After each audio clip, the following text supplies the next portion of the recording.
충격적인 일이 터졌습니다. 요즘 미국 고등학생들 사이에서 자퇴 선언이 폭발적으로 늘고 있고 일부 명문 학교들은 학생 수 급감으로 폐교 직전까지 몰리고 있다는데요. 그런데 더 놀라운 건 이 자퇴가 단순한 반항도 낙오도 아니라는 겁니다. 이 믿기 힘든 사태의 시작은 LA의 한 고등학교가 떠난 한국 수학여행이었습니다. 단 일주일, 단 한 번의 여행이 미국 교육계를 뒤흔들고 있습니다. 도대체 한국 수학여행에서 무슨 일이 있었던 걸까요? 지금 사연 바로 시작합니다. 안녕하세요. 제 이름은 헬렌 리버스입니다. 미국 서부에서 가장 오래된 명문 사립 고등학교 중 한 곳에 다녔고 제 꿈은 하버드 대학교 입학이었어요. 하버드는 우리 집안에서 꿈이자 의무, 자존심의 상징 같은 존재였죠. 아빠는 UCLA에서 정치학을 가르치시고 저는 어릴 때부터 교수님의 딸이라는 말 정말 많이 들었죠. 어머니는 의료계에서 일하시는 분이십니다. 딸이 하버드에 간다면 우리 집안의 자랑이자 완성이라고 늘 말씀하셨죠. 실제로 저는 초등학교 때부터 하버드 캠퍼스를 배경화면으로 설정해두고 AP 과목은 남들보다 한 학기 앞서 이수하며 미국 전국 모의 SAT에서 상위 2% 안에 들기도 했습니다. 하지만 그만큼 숨막히는 삶이었어요. 주말엔 과외, 평일엔 학원, 밤엔 스터디 그룹. 쉬면 안 된다는 말이 입버릇처럼 따라다녔고 제가 조금이라도 힘들다고 하면 아버지는 너 그 정도 각오도 없이 하버드 가겠다는 거냐고 하셨죠. 사춘기요? 저에겐 없었어요. 친구들과 노는 시간, 연애, 취미 같은 건 사치라고 생각하며 살아왔습니다. 그랬던 제가 지금은 하버드도 미국도 아닌 대한민국의 고등학교에 다니고 있습니다. 단지 수학여행을 한 번 다녀왔다는 이유로요. 사람들은 믿지 않아요. 고작 여행 한 번으로 자퇴를 한다고 말하곤 했습니다. 제가 수학여행을 다녀오고 나서 한국으로 유학을 가겠다고 부모님께 말씀드렸을 때 부모님의 표정은 아직도 잊히지가 않습니다. 아버지께서는 제 말에 보시던 신문을 내려놓고 한국 수학여행 한번 갔다 오고 나서 정신이 나간 거냐고 물으셨고 어머니는 아무 말 없이 조용히 일어나 방으로 들어가 버리셨어요. 하지만 저는 물러서지 않았어요.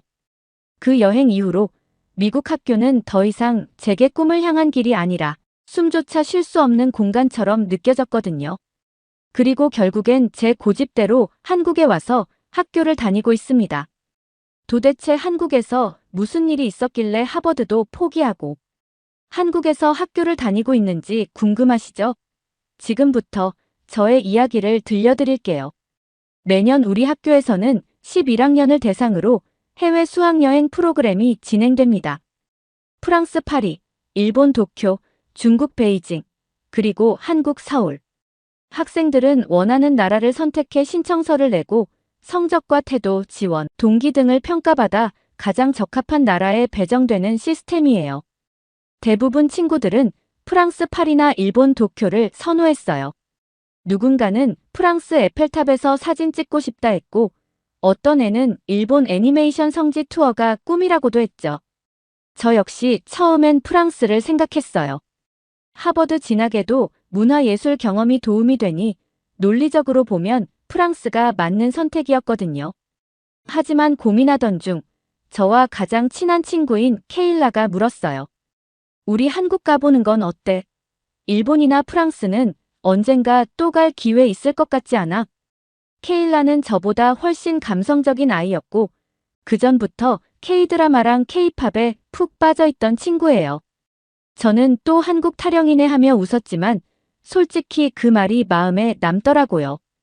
게다가 한국을 교환교사로 다녀오신 역사 선생님이 한국은 너희가 아는 아시아 국가들과는 완전히 다르다고 강조하시며 교육 인프라, 기술, 질서, 문화까지 모두 보고 오면 좋겠다고 말씀하신 것도 기억났어요. 그 말이 이상하게 마음에 걸렸고 스스로도 뭔가 다른 나라를 체험해 보고 싶었어요.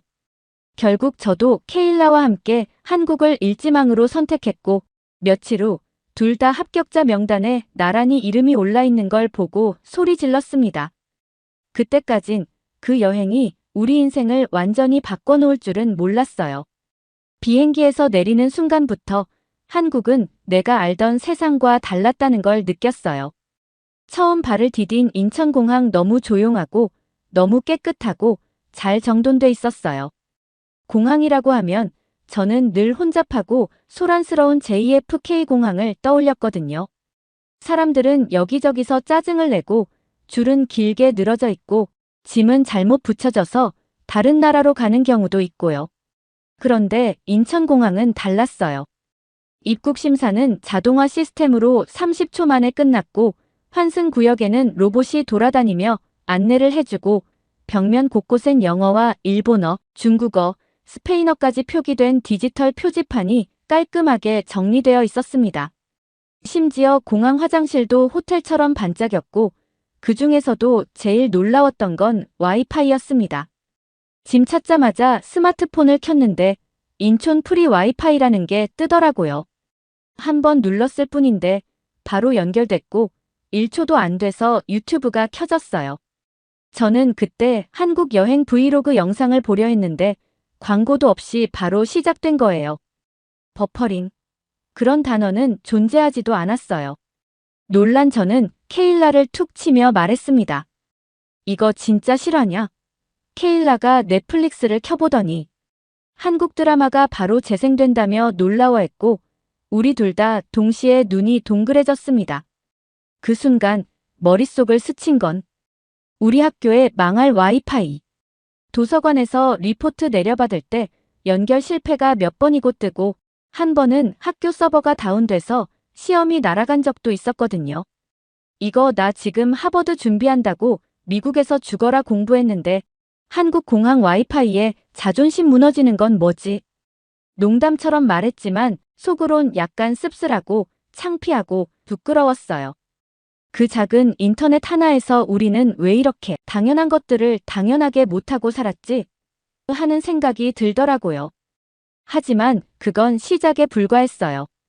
공항에서 우리를 태운 전용 버스가 서울 시내로 들어갈 때쯤 갑자기 케일라가 창밖을 보며 저를 툭 치더니 말했어요. 헬렌, 저기 좀 봐. 전깃줄이 하나도 없어. 전봇대가 아예 안 보여. 저는 순간 피식 웃었어요. 전봇대까지 눈에 들어오다니 케일라답네 싶었죠. 근데 곧 저도 고개를 돌리고는 말문이 막혔습니다. 진짜 그랬어요. 우리가 지나가는 대로엔 전선이 하나도 보이지 않았고 서울 도시 전체가 마치 정돈된 모형 도시 같았거든요. 건물 외벽도 깨끗했고 광고 간판도 크기와 위치가 일정하게 정리돼 있었죠. 그때 케일라가 말했어요. 우리 동네랑 진짜 너무 다르지 않아? 뉴욕 시내만 가도 전깃줄이 거미줄처럼 얽혀 있잖아.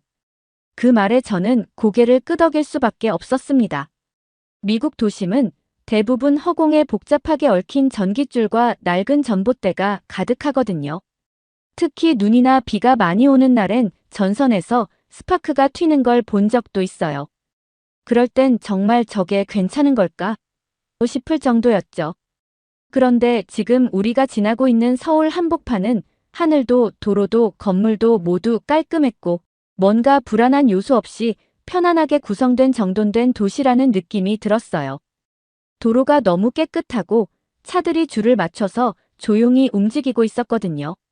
신호 위반도 없고 경적 소리도 없고 길거리엔 쓰레기 하나 없이 반짝이는 유리 건물들 사이로 사람들이 바쁘지만 정돈된 모습으로 걷고 있었거든요. 그리고 거리마다 붙어있는 영어 안내 표지판, 버스 정류장마다 실시간 도착 정보가 표시되는 전광판, 그리고 사람들이 줄을 서서 기다리고 있다는 게 진짜 믿기지 않았죠. 게다가 휴대폰만 갖다 대면 되는 모바일 교통카드 결제 시스템까지. 이 정도면 공항뿐만 아니라 나라 전체가 스마트 시티처럼 보였습니다. 우리 둘 다 잠시 말을 잃었죠. 그리고 작년 겨울에 있었던 일이 생각났습니다. 그날은 학교에 가려다 버스를 3번이나 놓친 날이 있었어요. 정류장에 도착했을 땐 앱에 2분 후 도착이라고 떠 있었는데 도착한 지 10초도 안 돼서 버스가 그냥 지나가 버렸습니다. 당황해서 다음 차를 기다렸는데 무려 30분이 지나도 오지 않았죠. 그날 하필 그날 엄청나게 추운 날이었는데 추운 정류장에 서서 버스 안에서 조용히 눈물을 삼켰습니다. 그리고 또 하나, 우리 동네 횡단보도 얘기예요. 미국에선 보행자용 신호등이 버튼을 눌러야만 작동하는 곳이 많은데 문제는 그 버튼이 고장난 경우가 너무 많아요. 저도 한 번은 아침 등굣길에 횡단보도 앞에서 버튼을 눌렀는데 아무 반응이 없더라고요. 결국 5분 넘게 서 있다가 차가 없을 때를 틈타 뛰어서 건너버렸어요. 그런데 그 장면을 마침 지나가던 경찰차가 봤고 그렇게 건너면 위험하다면서 경고를 받았죠. 그날 저는 너무 억울했어요. 고장난 시스템에선 내가 뭘 해도 잘못이 되는구나 그런 기분이었거든요. 근데 한국은 달랐어요. 사람이 신호 앞에 서기만 해도 자동으로 보행자 신호등이 바뀌고 시간도 넉넉하게 주어졌어요. 마치 괜찮아요. 당신이 안전하게 건너는 게 먼저예요라고 말해주는 것 같았죠. 그걸 보고 저는 속으로 이 나라는 진짜 사람을 먼저 생각하는구나 라고 생각했습니다. 미국에선 늘 뭔가 고장나 있거나 고장날까봐 걱정하고 살아야 하는데. 근데 여긴 모든 게 제자리에 있고 모든 게 사람을 위해 존재하는 느낌이었습니다. 그 순간 저는 한국의 서울은 그냥 깨끗한 도시가 아니라 이 도시엔 사람들을 배려하는 질서가 깔려 있다는 생각을 했습니다. 그리고 그런 질서는 처음 와본 외국인인 저조차 안심하게 만들고 있었어요. 서울에 도착한 지 이틀째 되던 날, 우리는 한국의 전통 궁궐인 경복궁을 방문했습니다. 그날 일정에는 한복 체험이 포함되어 있었죠. 솔직히 말하면 처음엔 기대가 크지 않았어요. 그냥 한국 전통 옷 입고 사진 몇 장 찍는 체험이겠지 그 정도로만 생각했거든요. 그런데 한복 대여점에서 옷을 골라 입는 순간 진짜 놀라운 일이 벌어졌어요. 거울 앞에 선 제 모습이 제가 알던 헬렌이 아니었거든요. 빨간 치마와 화려한 금사로 수놓인 저고리, 고운 옥색 놀이개가 허리에 달려있고 머리엔 진주핀이 꽂혀 있었죠. 전통 옷인데도 촌스럽지 않았고 오히려 기품 있고 우아한 느낌이 들었습니다. 제가 마치 무대 위에 서 있는 주인공이 된 것 같았어요. 케일라가 제 모습을 보더니 헬렌, 너 진짜 왕실 사람 같아 하며 웃었고 저도 민망하게 웃었지만 속으로는 뭔가 이상한 감정이 올라왔습니다. 경복궁에 도착하자 우리는 한복을 입고 고궁을 걸으며 자유롭게 사진을 찍었어요. 관광객도 많았고 외국인들도 많았지만 한국 사람들도 우리를 보면 하나같이 따뜻하게 미소를 지으며 한복이 잘 어울린다며 칭찬해 주셨습니다. 그때 케일라가 제게 헬렌, 나 지금 너무 존중받는 느낌이야 라고 말했고 저 역시도 고개를 끄덕였습니다. 정말 그랬거든요. 미국에서 저는 늘 무언가를 증명해야만 인정받는 존재였어요. 점수로, 학교로, 대학으로 잘하지 않으면, 특별하지 않으면 존재가 무시당하는 곳에서 살아왔죠. 하지만 한국에서 한복을 입고 걷는 이 순간만큼은 누구도 나를 평가하지 않고 그냥 존재 그 자체를 아름답게 봐주는 느낌이었습니다. 그 짧은 시간이었지만 저는 처음으로 내가 소중한 사람 같다는 감정을 느꼈고 그건 단순한 전통 체험이 아니라 자존감을 다시 꺼내보게 만든 순간이었습니다. 서울 도착 3일차. 일정이 끝나고 저녁 시간이 되자 우리는 숙소 근처에서 자유시간이 주어졌어요. 식사도 마쳤고 시간이 애매하게 남았던 그때 케일라가 제 어깨를 툭 치며 말했어요. 헬렌, 우리 혹시 PC방 가볼래?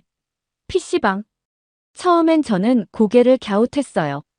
미국에도 게임방이 있긴 하지만 대부분 낡고 시끄럽고 좀 남학생들만 가는 느낌. 냄새도 나고 인터넷도 느리고 오래 있기엔 불편한 공간이었거든요. 그런데 케일라는 이미 인터넷으로 한국 PC방을 검색해보고 있었어요. 야, 이거 봐. 한국 PC방은 완전 다르대. 진짜 문화체험이라니까. 그렇게 반쯤 호기심, 반쯤 의심을 품고 우리는 근처 PC방을 찾아 들어가게 되었죠. 문을 여는 순간부터 한국의 PC방은 말 그대로 문화 충격이었어요. 먼저 향긋한 냄새. 무슨 향수 냄새 같기도 했고 고소한 음식 냄새도 났어요. 환한 조명, 시원한 에어컨 바람. 정면엔 최신 사양의 대형 커브드 모니터가 줄지어 있었고 키보드는 알록달록 불빛이 반짝였어요. 우린 자리로 안내받아 앉았는데 의자는 몸을 폭 감싸주는 고급 가죽 의자였고 심지어 음식 주문도 모니터에서 클릭 한 번이면 끝이더라고요. 우린 호기심에 떡볶이랑 김치볶음밥을 시켰는데 직원이 조용히 다가와 자리까지 서빙해주는 거예요. 게다가 음식은 웬만한 레스토랑보다 더 맛있었습니다. 한국의 PC방은 단순한 게임방이 아닌 하나의 특별한 문화 공간이었어요. 그리고 또 한 가지, 무엇보다 놀라웠던 건 분위기였어요. 남녀노소 다양한 사람들이 있었고 누구 하나 소리치거나 떠들지 않았어요. 정말 믿을 수 없을 만큼 조용했죠. 모두가 자기만의 작은 세계에 몰입해서 시간을 보내고 있었습니다. 그 모습을 보니 저희 학교 앞에 있는 낡은 게임방을 떠오르더군요. 담배 냄새에 어두운 조명, 끊기는 인터넷, 누군가는 욕설을 퍼붓고 누군가는 과하게 떠들고 한쪽에선 누군가 잠들어 있기도 했던 그 어수선한 공간. 한국 PC방과 비교하면 그냥 동굴이었죠.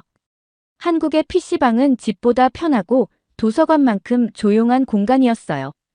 PC방 체험도 충분히 놀라웠지만 그건 어디까지나 와 한국 진짜 좋다 수준이었어요. 그런데 그 다음 날 우리는 서울에 있는 한 고등학교를 방문했고 그날이야말로 제 인생을 통째로 흔들어 놓은 결정적인 날이었습니다. 한국의 고등학교는 교문 앞에서부터 분위기가 달랐어요. 학생들은 교복을 입고 일렬로 등교하며 서로 인사를 나눴고 교문 앞엔 교감 선생님과 몇몇 선생님들이 직접 학생을 맞이하며 오늘도 좋은 하루라고 인사를 하고 있었어요. 그 모습은 우리 학교와는 전혀 다른 세계 같았습니다. 우리 학교는 교장 이름도 모르는 애들이 절반인데 말이죠. 케일라와 저는 서로를 바라보며 놀란 눈빛을 감추지 못했어요. 그리고 수업을 참관했을 때 말 그대로 입이 쩍 벌어졌습니다. 첫 시간은 수학 수업이었습니다. 사실 말하자면 전속으로 조금 기대하고 있었어요. 그래도 수학은 내가 우위에 있겠지라고요. 저는 SAT 수학 만점, AP 수학 과목 올 A. 우리 학교에서도 수학은 항상 상위권이었거든요. 솔직히 말하면 한국 학생들이 영어 못하듯 나도 수학으로 한 건 할 수 있겠지 하는 자만심이 있었어요. 그런데 그날 수업에서 모의 문제풀이가 진행됐고 교실 맨 뒷자리에서 참관하던 저희도 함께 문제를 풀어보게 됐어요.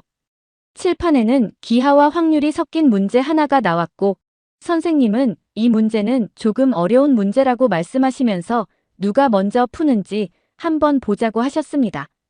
그러자 한국 학생들이 사각사각 연필을 움직이기 시작했어요. 저는 처음에 웃으면서 문제를 들여다봤는데 금세 얼굴이 굳었습니다. 문제의 의미조차 완전히 이해되지 않았어요. 뭐지?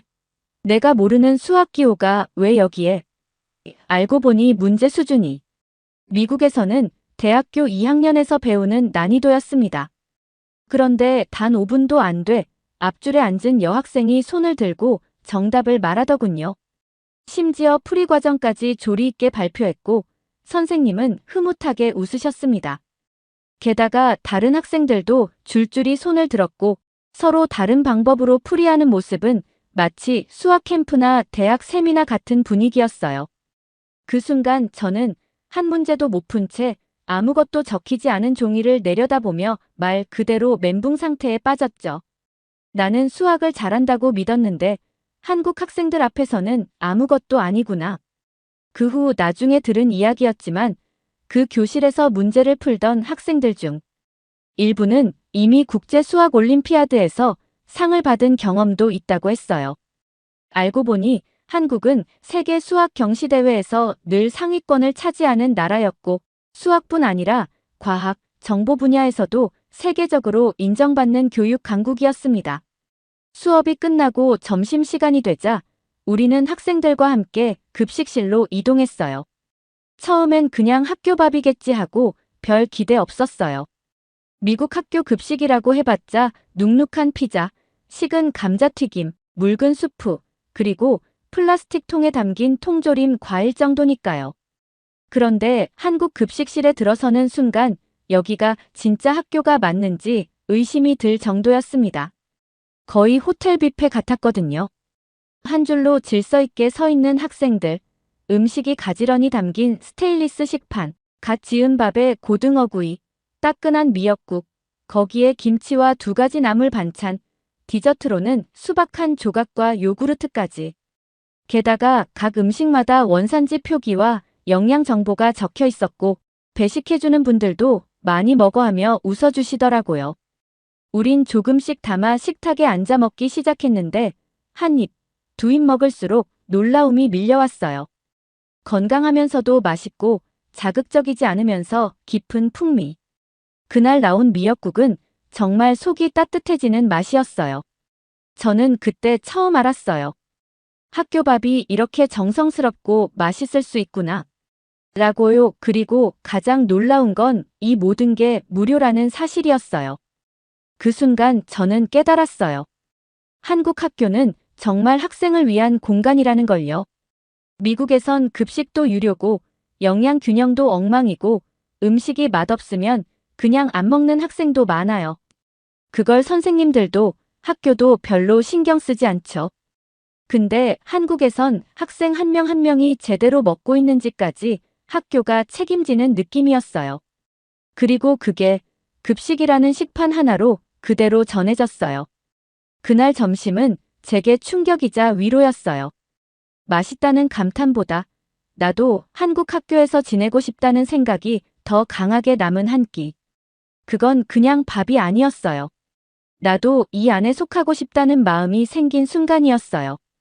한국 고등학교 체험 일정을 마치고 숙소로 돌아온 저녁, 몸은 피곤했지만 이상하게 마음이 가라앉지 않았어요. 무언가 정리되지 않은 감정이 가슴 깊은 곳에서 천천히 일렁이고 있었거든요. 그래서 저는 케일라에게 잠깐 혼자 걷고 오겠다고 말하고 밤 10시 혼자 숙소 근처를 산책해보기로 했어요. 사실 솔직히 말하면 조금 망설였어요. 미국이라면 절대 혼자서 밤 10시에 거리를 걷지 않았을 거예요. 특히 제가 사는 동네에선 밤에 혼자 나가는 건 그냥 위험천만한 일이에요. 길거리 총격, 마약 거래, 성범죄 늘 뉴스에 나오는 일들이 우리 일상이에요. 우린 매일 학교에서 총기 사건 대피 훈련을 해요. 한 번은 LA에서 저녁 8시쯤 집에 가려다 술 취한 남자 무리가 소리를 지르며 쫓아왔고 숨죽이며 골목으로 뛰어들어 식은땀을 흘리며 도망친 적도 있었습니다. 그때 이후로 밤이면 무조건 택시, 이어폰도 끼지 않고 전화기 꼭 쥐고 걸어야 안심이 됐어요. 그런데 한국에선 그게 너무 달랐어요. 거리엔 조용히 혼자 걷는 여성들이 있었고 환하게 켜진 편의점, 늦게까지 문 연 카페, 배달, 오토바이들이 오가며 도시는 살아있는 느낌이었지만 전혀 위험하지 않았어요. 오히려 모든 것들이 당신은 괜찮아요라고 말해주는 듯한 공간. 걷다 보니 한국에서는 두려움 없이 밤길을 걷고 있다는 것을 깨달았습니다. 그 모습이 저에겐 너무 충격이었어요. 이게 어떤 나라에선 상상조차 할 수 없는 일인데 한국에선 너무나도 당연하다는 듯 펼쳐지고 있다는 게 놀라웠습니다. 한국 수학여행을 마치고 미국으로 돌아왔을 때 저는 달라져 있었습니다. 미국으로 다시 돌아가는 날 인천공항에서 비행기를 탈 때까지만 해도 이게 현실이겠지 하며 애써 담담한 척했어요. 하지만 미국 공항에 도착하자마자 저는 말 그대로 현실에 부딪혔어요. 첫 번째 충격은 공항 화장실. 문이 반쯤 열려 있고 바닥은 축축했고 손 세정제는 텅 비어 있었어요. 그래, 이게 미국이지. 입 밖으로 말하지도 않았는데 속으로 그런 말이 새어나왔어요. 학교에 복귀한 첫날, 복도에서 마주친 친구들이 한국 여행 어땠냐고 물어봤지만 정작 그 물음에 대답을 못했어요. 좋았고 많은 생각을 하게 되었다고 말하며 웃었지만 속으로는 미국의 모든 것들이 낯설고 불편하게 느껴지고 있었어요. 그리고 다시 마주한 미국 학교 급식은 딱딱한 닭가슴살 샌드위치와 건조한 베이비 캐럿, 종이팩 우유 하나가 전부였어요. 수업 시간엔 다시 느려터진 와이파이와 혼란스러운 교실 소음에 짜증이 밀려왔어요. 그리고 어느 날 갑자기 총기 경보 사이렌이 울렸습니다. 이건 훈련입니다. 교실 문을 잠그고 불을 끄세요.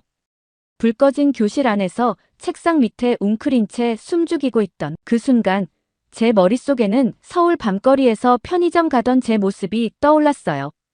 한국은 진짜 안전했는데 여긴 왜 이래야 하지? 며칠 후 저는 부모님에게 한국에서 학교를 다니고 싶다고 조심스럽게 말했습니다. 아빠는 제가 농담을 하는 줄 알고 처음엔 웃으며 잠깐 한국 여행 다녀온 게 그렇게 좋았냐고 하시더라고요. 하지만 저는 또박또박 진지하게 말씀드렸습니다. 제 말에 엄마는 단호한 눈빛으로 하버드 보내려고 지금까지 얼마나 준비했는데 그건 말도 안 된다고 딱 잘라 말하셨습니다. 하지만 저는 지지 않고 하버드에 가기 위해 왜 공부해야 하는지도 모른 채 그냥 달리고 있었던 것 같았는데 한국에서 나는 공부가 왜 중요한지를 처음으로 알게 되었다고 말씀드렸습니다. 그건 충동도 반항도 아니었어요. 진심이었고 처음으로 내 인생을 내 의지로 선택하고 싶다는 결심이었습니다. 며칠을 고민한 끝에 부모님은 제 선택을 존중해 주셨어요. 그리고 저는 학교에 자퇴서를 제출하고 한국 유학을 준비하는 삶을 시작하게 됐습니다. 유학을 준비하는 과정은 쉽지 않았어요. 비자 서류, 추천서, 인터뷰, 입학시험까지 매일 밤 잠을 줄이며 준비했어요. 하지만 그 어떤 순간도 포기하고 싶지 않았어요. 그곳에서 보낸 시간만큼 제 인생에서 진짜였던 적이 없었으니까요. 그리고 지금 저는 한국의 국제고등학교에 재학 중인 유학생 헬렌입니다. 아직 한국어는 완벽하지 않아요. 하지만 제 옆엔 늘 도와주는 친구들이 있고 선생님들은 제가 따라올 수 있도록 자료를 따로 준비해 주시기도 해요. 교실 안에서는 토론이 끊이지 않고 수업이 끝난 뒤에도 친구들과 도서관에서 공부하며 매일매일이 도전입니다.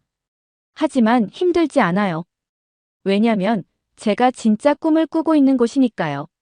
한국은 저에게 단순한 나라가 아니라 내 삶의 방향을 바꾸어준 미래 그 자체였어요. 혹시 이 영상을 보고 계신 여러분도 언제, 어디서든 새로운 문화가 여러분 인생을 바꿔줄 수 있다는 걸 기억해 주세요.